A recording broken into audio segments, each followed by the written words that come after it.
Hey there nation, welcome to the show. We help you to play miniatures wargaming on a budget. It is I, Commander CheapSkate, and we are back with another edition of the Underhive Wars. This is our series of Necromunda battle reports.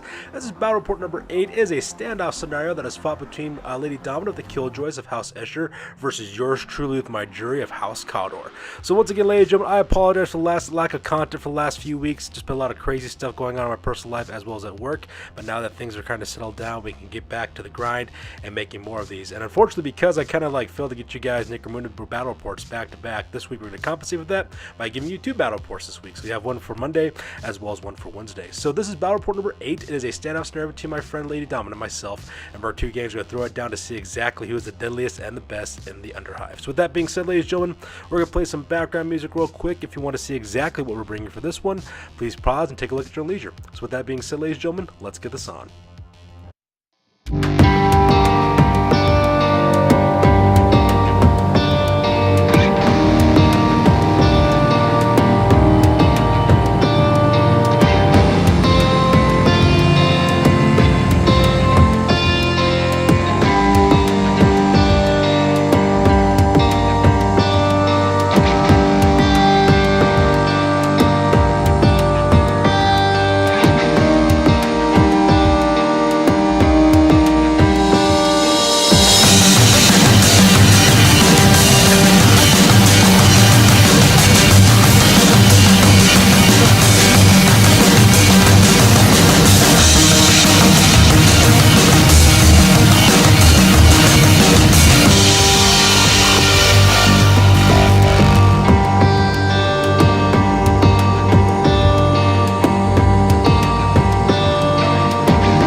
Alright, so with the army list over with, let's go ahead and talk about the scenario rules real quick. This is a standoff scenario, so it's basically like a good old-fashioned gang fight from the original edition of Necromunda back when it came out. Pretty much the scenario is really simple. We're fighting on a 4x6 table. We're all deployed squared off against each other. You gain 1 experience points for every point of out of action you put on your opponent. So for example, if I manage to shoot my opponent and he goes out of action, I get an extra experience points for that. You also get 1 experience point for the winning gang leader in this scenario. The winning gang also earns D3 times 10 creds that they can use to spend anything they want. Also, both gangs earn +1 reputation for fighting against each other the very first time. So the first time going up against the Killjoys, the very first time Lady Domina is going up against me in this campaign, and -1 reputation if either gang bottles out. And pretty much the idea is just drive off the rival gang either by getting them completely eliminated off the table or driving them out with bottle tests. So that being said, ladies and gentlemen, with the scenario rules over, let's go and talk about the battle plan and then on to deployment. Alright, so here's the battle plan for the battlefield. As you can see, we're playing on a 4x6 table. I am deployed on the very far side of the board, while my friend Lady Domina is deployed on the near side of the table. Pretty much my idea, as you can see, I got some of my forces occupying the office building on the oak branch building over on the right hand side. I got my sniping group over there. I also have another support element led by my champion jockey. He's located there next to that broken bridge segment on the top of the screen. Then I have my leader and the rest of my juvies located on the left hand side behind the little rubble wall. And then as you can see, Lady Domina is pretty much deployed all of her forces on the right hand side.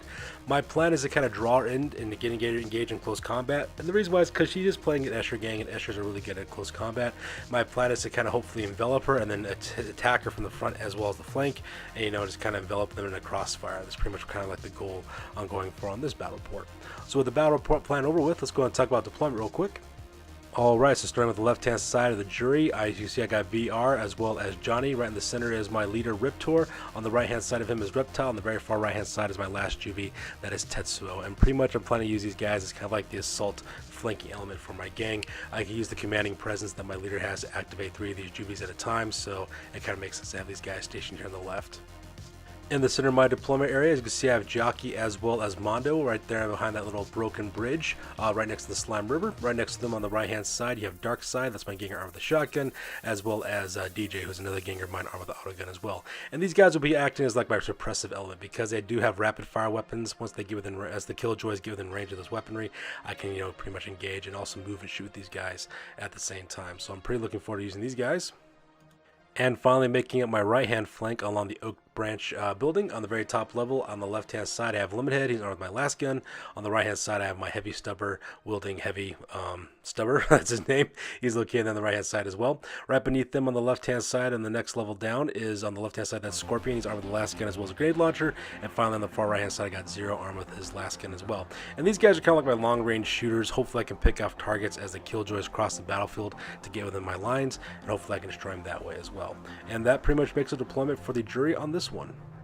Alright, so for the Killjoys for Lady Domina, on the left-hand side, you see she got a little 4-man fire team. Up on the front is Yoko the Pyro. Follow on her right-hand side, that's Nocturna. And then right behind her, of course, she has Trixie, as well as, I believe that character's name is Lucky Lucy, is who she is. Lucky Lucy's armed with a grenade launcher, and Yoko the Pyro, of course, armed with a Nightshade Kimthor. So very deadly assaults team on the left-hand side. And plus those Jews, those two Eschers are also armed with las guns.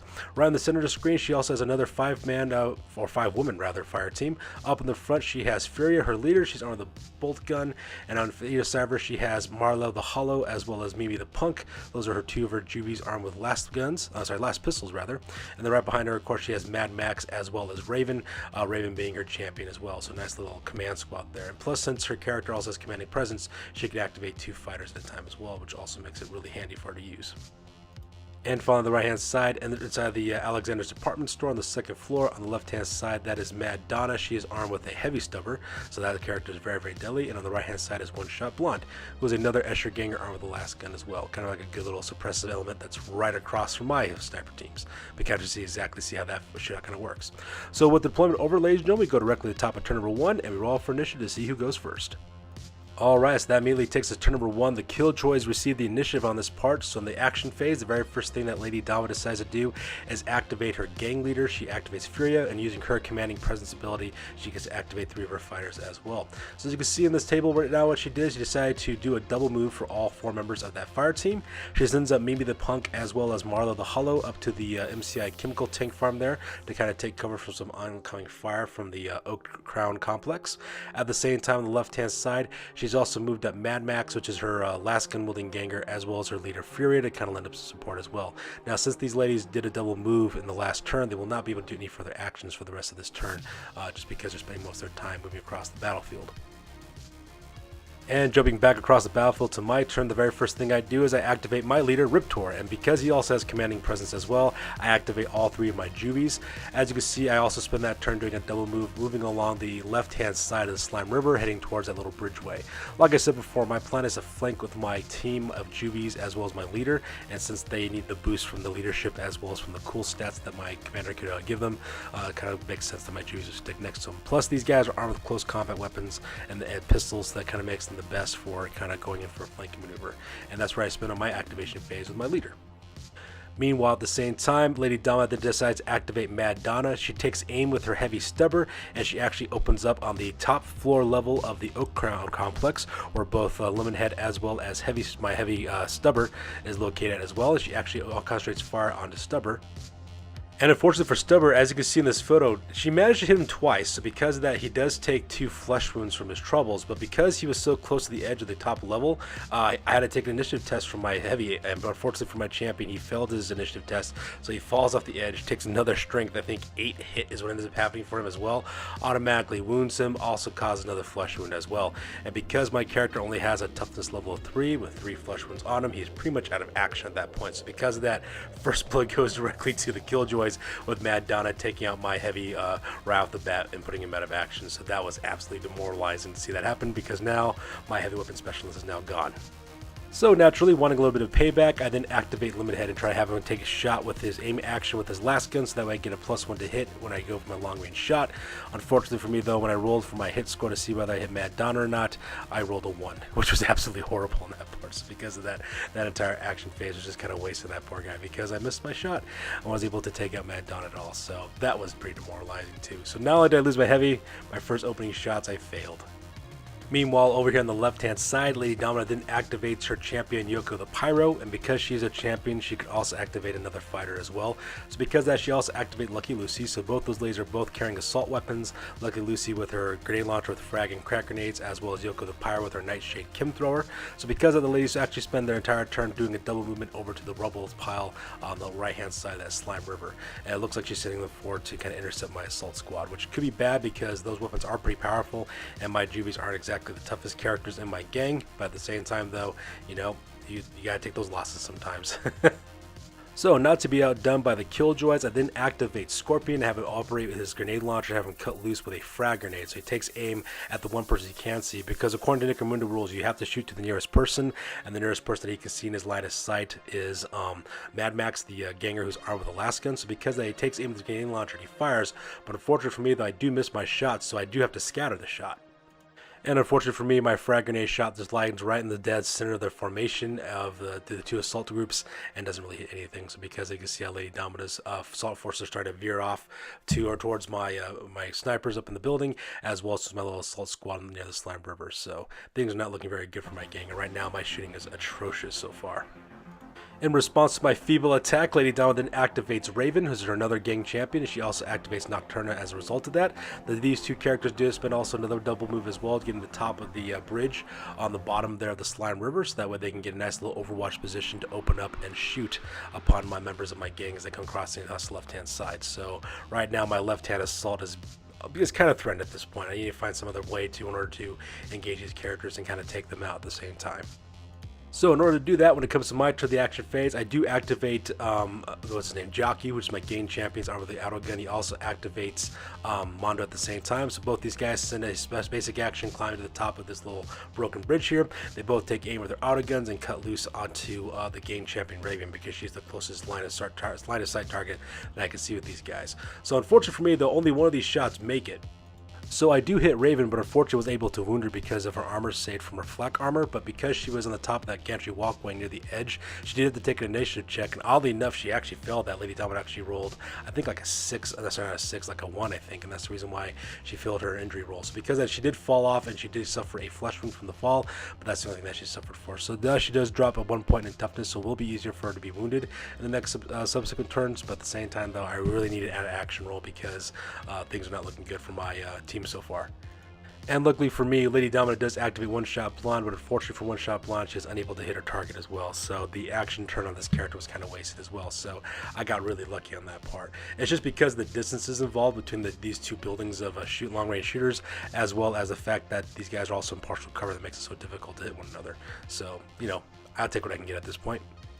And because the long-range shootout between our snipers just won't end, I decided to activate Zero next. I also spent a basic turn for him taking aim with his last gun and also opening fire with it as well, so that he gets a +1 bonus to hit, because I'm going to need that to negate the -1 to hit that I have trying to shoot that small hole, trying to get to them in the Alexander's department store.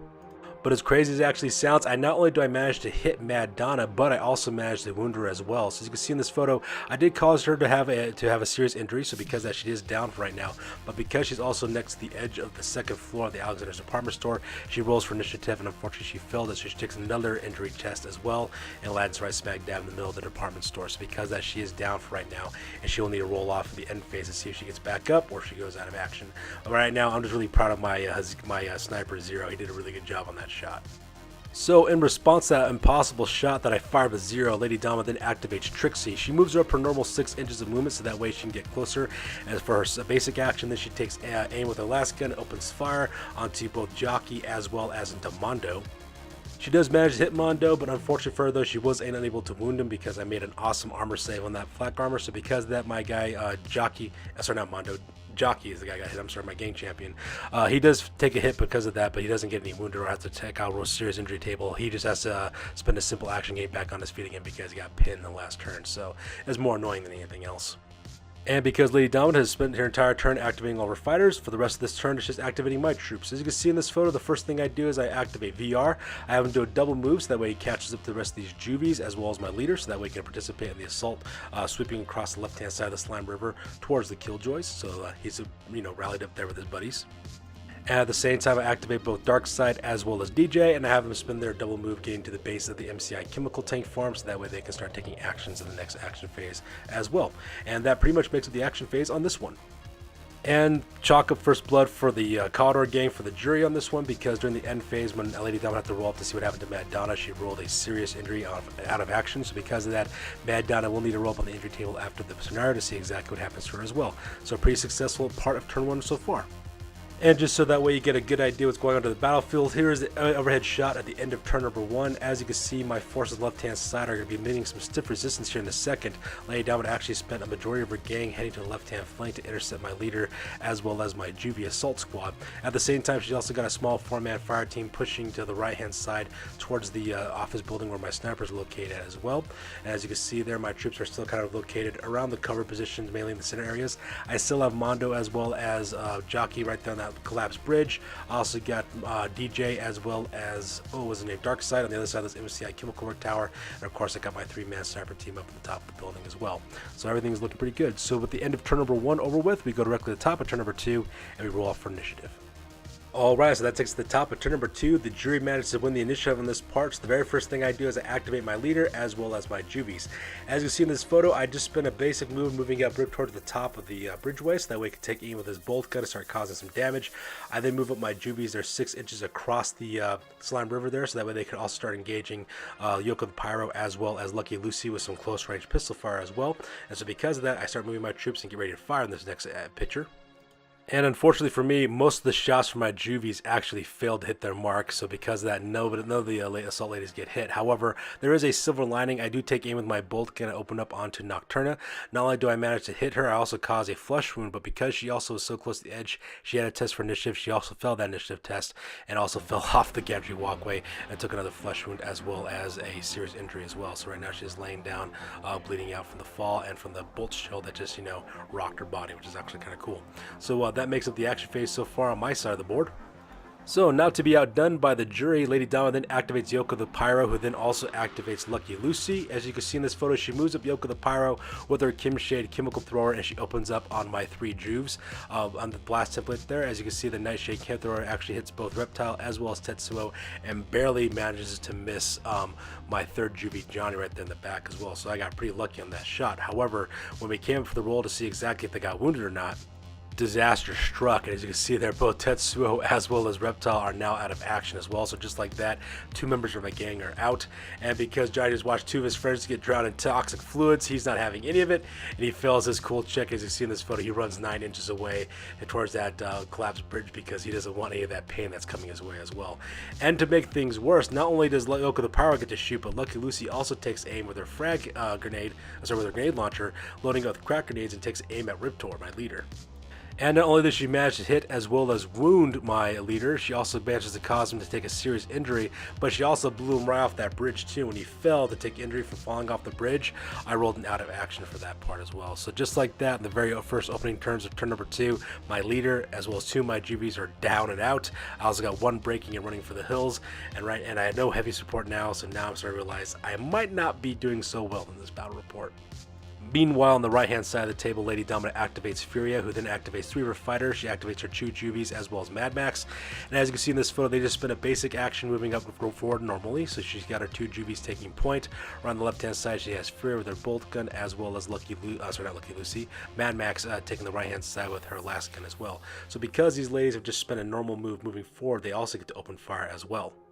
Unfortunately for most of her shooters, they were unable to engage any of their targets. However, when it came to Mad Max took aim with her last gun, managed to hit as well as wound Zero as well. And also because of that, I had to take an initiative test because so close to the edge. Unfortunately for him, he failed his initiative test and fell another level as well and got injured in that part as well. When I rolled up on the tender table to see what happened to him, he's just down. He's out right now. So because of that, he's just bleeding out, and I have to roll up for him too to see what exactly happens to him during the end phase as well. So things are not looking very good for my gang so far. So in response, I do activate Jockey again. He gets back on his feet, spending a simple action to do that. And because of that, I do activate him as well as Mondo as well. And I decide I'm going to hold my ground and start opening fire, some long-range fire with my auto guns, and hopefully try to stem the tide of Killjoys that are coming to, take it to me, unfortunately. But unfortunately, the only thing I'm able to do is actually cause a flesh wound onto Yoko the Pyro between their two shots with rapid fire. So because of that, she will be easier to wound in the next action phase or during this phase if anybody else can target her. But I'm really doing much of nothing so far when it comes to shooting, and that's kind of upsetting because usually I do pretty good when it comes to shooting in these games. Alright, so then Lady Domina then activates her champion Raven, who also activates Trixie as well. So because of that, both these ladies do take aim with their weapons, and they open up on both Mondo as well as onto Jockey as well. So unfortunately for me though, they do both manage to hit both of my gangers and also manage to cause wounds as well. But luckily for me, they ended with flesh wounds so far, so that does drop their toughness by 1, and it will make them easier to wound in the battle. But you know what? Because I got so many guys down out of action, I need to keep every fighter I have, and I just have to keep on defending and hopefully be able to turn the tide later on this battle report. Because so far, I'm slowly becoming combat ineffective as time goes on. Alright, so in response, I do activate Darkseid. I spin a basic action having him climb to the top of this chemical tank right there and take aim with his shotgun. I do cut loose with a solid slug against, I believe that's Mimi the Punk is who I end up going up against, so I do manage to hit as well as wound her. And the best part about it, because the solid slug does have knockback rules, it does push her 1 inch over the edge as usual, so because of that she does fall and she does take damage from the fall as well. And oddly enough, it was the solid slug that caused a serious injury, but it was the fall that actually caused her to go out of action. So because of that, all the members of this gang did take a cool check to see if they freak out and run. Unfortunately for Lady Domina, for her second GB model, the Hollow, she was not having any of it, and she decided to run away. I think she ran like 8 inches or 8 or 9 inches it ended up being. So because of that, she's running away from Darkseid, trying to escape that hill that's coming her way. So it's not much, but at the same time, though, I am doing pretty bad in this battle report, so I'll take every little victory I can. Meanwhile, on the other side of the table, we go to One Shot Blonde. She does spend both of her actions taking aim with her last gun and open firing, so that way she gets a +1 to hit to target against Scorpion, who's across the battlefield from her up in the Oak Tree Complex. And living up to her name, she does manage to hit Scorpion, but luckily for me though, she was unable to wound him. My armor save did stop it. However, he is now pinned, so because I have to spend a simple action getting right back up on his feet again, which takes away his ability to aim with his last gun, which is also kind of upsetting as well. But you know what? I'm just lucky that that guy didn't fail his initiative test and fall to his doom either, so I'll take what I can get. I then activate VR next. He does cross the Slime River real quick and then brings his twin auto pistols to bear against Yoko the Pyro. He does cut off with both those guns, and both those guns also receive rapid fire hits as well. The only problem is he does get to suffer the -1 hit because he's firing 2 weapons. But at this point though, I'm taking every single shot I can get my hands on because I just need to be successful at this point. And like a boss, not only does he manage to hit her twice, but he also managed to wound her twice as well. Unfortunately for me, one of the wounds did get saved by her armor, however the second one did not, and when she rolled up on the serious danger table to see exactly what happened to her, she rolled out of action. So because of that, Yoko the Pyro is now off the battlefield. She will have to roll up on the serious injury table after the battle report to see exactly what happens to her, and that's one less Killjoy I gotta worry about now. And to make things even better, Lucky Lucy freaks out after watching her friend just get snap fired from some auto pistols from long range. She decides she's not going to have any of it and is not sticking around to see what happens, and she flees to the base of the bridgeway there. So that part was also kind of like an added bonus as well. I then activate DJ, have him climb to the top of the wall of the MCI Chemical Work Towers, and now he has a perfect line of shot in order to hit at the enemy leader, which is Furia. I do cut loose with my auto guns. Unfortunately for me, though, I do manage to hit her because I rolled a perfect 6 to do that, but I was unable to wound her. But because I also rolled a 6 to hit, that means I do have to take an ammo check. And as you can see in this photo, I failed my ammo checks because I will have to spend an action next turn trying to reload my magazines because I decided to run out of ammo at precisely the wrong moment. So that was kind of sad as well. The next thing I do is I activate Lemonhead. I have him take aim with his last gun and take aim at Mad Max because Mad Max is the closest target to him. So he takes a long range shot with his last gun from the top of this building down to the MCI Chemical Works. And he does manage to hit her, which is actually kind of cool, but unfortunately for me though, I was unable to wound her. She managed to save that one with her armor save on that part, so because of that, she will need to spend a turn to get back on her feet again in the next action phase, so that was kind of sad. So, still ticked off and angry for being shot at from a long distance with the last gun from last One Shot Blonde, Scorpion does get back on his feet again, takes aim with his grenade launcher, and opens up the frag grenade shot onto both Furia as well as onto Mad Max as well. So the nice part was my frag grenade shot actually did hit Furia, and Mad Max also caught in the blast radius as well. What was not so cool though, I was unable to cause any wounds. My friend Lady Dawn was able to make one of her armor saves, and the second one roll I rolled off to wound, I just failed it as well. However, there is a consolation prize. Because it is a frag grenade, the knockback rules do apply with the frag grenade round, so because that, they do have to move back 1 inch from where they're located at, which does cause them to fall, which was actually kind of cool, but unfortunately it didn't cause any injuries at all. So because of that, not so cool for that part. I'm sorry, not so cool for that I didn't manage to wound Furia. I did manage to wound Mad Max, so because that she is down right now and she'll have to roll up on the during the end phase to see exactly what happens to her, but I was kind of hoping to put somebody out of action because I need the numbers. So during the end phase, the very first thing I gotta do is roll off to see if I fail my bottle check, and as you can see by the little arrow dice, I do fail my bottle check for my gang, so because of that, I will have to roll off during the action phase next turn to see if any of my guys roll off the battlefield because of all the losses they're taking, so that part was pretty depressing to see that to take place. But luckily for me as well, the Killjoys also failed their bottle test as well, so because that Lady Dawn will also have to roll off for her fighters to see if they run away from the table as well. So there is a small little silver lining in that one, so at least my guys won't be the only ones running off the battlefield next turn. So for the rest of the end phase, we go through each of the down fighters to see exactly what happens to them. As you can see in this photo, Nocturna is still down for her roll, so because that shield will spend the actual turn, all she can really do is just move around 2 inches, and that's about it. And the same exact roll happened to Mad Max as well, so all she can really do is lay there and bleed, as well as flail about 2 inches in order to take some cover. So that's all she can do for the rest of the next turn. But unfortunately for me, Zero rolls up on his serious injury. As you can see in this photo, he rolls an out of action, so because of that, he will need to roll off on the serious injury table after the battle report to see exactly what happens to him too. So that part was pretty depressing to see that happen. And that takes us directly to the end of turn number 2. So here's an aerial shot of the battlefield so that we get a good idea of what's going on. I forgot to mention as well that Lucky Lucy, she managed to get her nerf back. She managed to pass her cool test.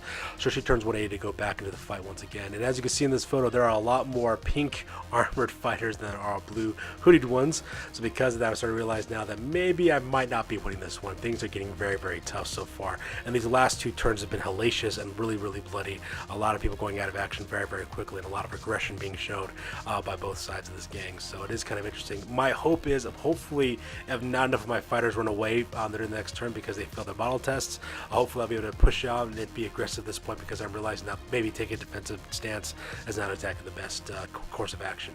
So that being said, ladies and gentlemen, we go directly to the top of turn number 3, and the very first thing we got to do is roll off for all of our fighters to see if any of them bottle out. So that takes us to the top of turn number 3 for the Killjoys. The very first thing we do before we do anything else, we have to roll off to see exactly who sticks around after the very first round of bottle tests. As you can see in this photo, unfortunately for Lady Domina, Mad Max, because she is down right now, she takes a little less of a d6 roll in order to see if she bottles out or not. So because of that, she decides she's done, she's not having any more of it, and she flees the battlefield as well. And because Mad Max is running, Trixie decides she's not going to stick around to see what happens either, so because of that ganger also runs off the table as well in order to get out of there. So Lady Dama does lose for 2 of her fighters at the top of turn 3, but that's not so bad considering. Because when we get to my side of the table, I start failing my tests like it's nobody's business. I started rolling so low, it was not even funny. So, first guy who decided to run off the battlefield is VR. He decides that even though he took down a champion, it's not really worth his time anymore. He's going to quit while he's ahead. And even though both Darkside as well as DJ managed to hold the center lines as well, both those guys decide they're not going to stick around either, so because I lose 2 more gang members, and because 3 gang members running away isn't enough, my buddy Limited decides he's not going to stick around either, so that makes it 4 members of my gang who decide to run away and escape the deadliness of the Killjoys. And because, let's make it to an even 5, we also have Scorpion. He decides to hightail it out of there as well, because he does want to be the guy left man standing, left holding the bag, unfortunately. So the only members of my gang that basically stick around are Johnny, my juvie, as well as my champion Jockey, as well as my other ganger Mondo. And there they are, my 3 most stalwart members of my gang. Right there, all by themselves. What was once a mighty gang of 13 people and now been dropped to 3. Actually 2, because technically speaking, Johnny is still running because he failed his break check as well. So at this point, I realized I got nothing really left to take on the rest of these Killjoys. At that point, I pretty much called the game at this point. And there you have it, folks. So that takes us directly to the end of the game because I decided to voluntarily bottle out because I only got 3 members of my gang left. I really don't want these guys to get massacred by Killjoys. So because of that, I do take my very first loss of this current campaign that we're facing with. So that's going to do it for this one, ladies and gentlemen. We're going to go directly to the post game and talk about exactly what happened to both gangs because this battle report is now officially over. Alright, so now it's time for the post game. This is the part of the battle report we talk about exactly what happens to each of the gangs in terms of injuries, advancements, reputation, all that good jazz. So first of all, we're going to start off with the jury. For my injuries, I actually had 5 members of my gang that were injured. That was Riptor, Stubber, Zero, Tetsuo, and Reptile. Now, while the rest of it was really, really bad, I actually got kind of lucky for that part. Riptor, Stubber, Zero, as well as Tetsuo, all 4 of those guys rolled out cold, so because of that, they will be able to participate in the next battle report. However, Reptile did suffer a grievous injury, so because he does go in recovery for 1 turn, he will not be able to participate either. Now, even though this was a pretty bad defeat for me, at the same time, I did have a lot of my members of my gang also advance. I had 4 members level up. Mondo got +1 to his movements. Now he's movement 6, which is going to be pretty exciting to see that happen. Darkseid got +1 to his toughness, so that makes him even harder to kill now, which is awesome. VR got +1 to his ballistic skill, which makes it even deadlier with his twin auto guns. At the same time, Tetsuo, he leveled up as a juvie. He got +1 to his cool, which will make it a little bit easier for him to run away. Sorry, not run away, to not run away, because now he's like a ganger now. For my reputation, I did gain 1 point of reputation because I was fighting against the Killjoys for the very first time, but because I failed my bottle test, I then proceeded to lost that reputation point, so I'm still rocking 5 reputation for the campaign so far. For the turf, I actually ended up earning 20 creds from my territory. I decided to take the rest of my gangers who weren't injured and have them work the territory, earning a total of 260 creds from that as well, and when combined together, that gave me a grand total of 280 creds. I then did some shopping, as you can possibly see in this photo. For my merchant, I bought a chainsword for Riptor for 50 creds. I then bought a plasma gun for Zero for 100 creds. That way, my gang has a little bit better chance of cutting some things. At the same time, I also bought 2 sets of frag grenades for both Tetsuo as well as Reptile, and I took the remaining 15 creds and put it back in my stash. My current record for this gang now is at 2 wins as well as 1 loss, and my new gang rating now is at 1,610 points. Alright, for the Killjoys, they also got pretty good on their injuries as well. 3 of their members did go out of action. That was Yoko the Pyro, Mad Donna, as well as Marla the Hollow.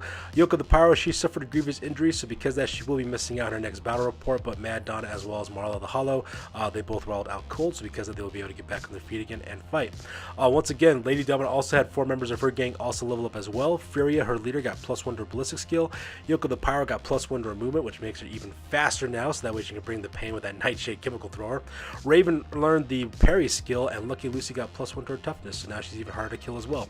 And just like me, Lady Dama was unable to gain any reputation from this battle report because she started off with 1 point reputation, but then lost it because she bottled out, unfortunately. So because of that, she's still stuck at 2 rep. For the turf, however, she did earn 20 creds from winning the scenario, as well as 20 creds from her turf. She also got 140 creds from working her turf with members of her gang, giving her a grand total of 180 creds for this turn. At the merchant, she bought 3 sets of chain swords, 1 for Furia, 1 for Raven, as well as 1 for Trixie. She also bought a bolt gun for her champion Raven, as well as a plasma pistol for her ganger Trixie as well. That brings her new record to 2 wins as well as 1 loss, and her new gang rating is at 1,495 points. So that's going to do it for this one, ladies and gentlemen. As always, please feel free to like, comment, and or subscribe. Your guys' input is always appreciated. At the same time, check us out at Facebook, Google+, Instagram, as well as blogger.com for all the latest and greatest of our hobby. That's going to do it for this one, guys. You guys stay classy. We will catch you guys in the next one. Peace out.